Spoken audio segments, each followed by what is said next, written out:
দেশের জনগণ স্পষ্ট করে জানতে চায় মাননীয় প্রধানমন্ত্রী মাননীয় স্বরাষ্ট্রমন্ত্রীর সাথে ভারতীয় হাই কমিশনারের কি বৈঠক হয়েছে, কোন বৈঠকের পর তিনি ভারতে ছুটতে ছুটতে নরেন্দ্র মোদীর কাছে গিয়েছেন এবং কোন বৈঠকের পরিপ্রেক্ষিতে ম্যানেজ ভোটের প্রধানমন্ত্রী জনাব তারেক রহমানকে এই মাসের মধ্যেই দ্রুত ব্যবস্থায় ভারতে নিয়ে যাওয়ার ব্যবস্থা করা হচ্ছে, এটা দেশের জনগণ জানতে চায়।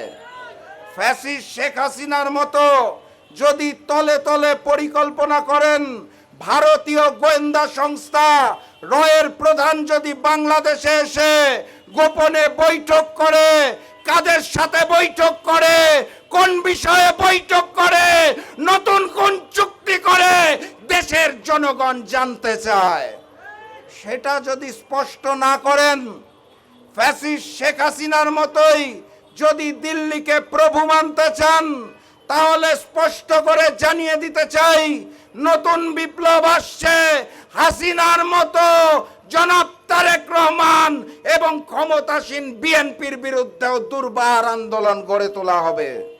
ভারতীয় আধিপত্যবাদ, ভারতীয় আগ্রাসন বাংলার মাটিতে চলবে না, চলতে দেওয়া হবে না। আওয়ামী লীগের কাছেও আমরা মাথা নত করি নাই, বিএনপির সাথেও মাথা নত করব না।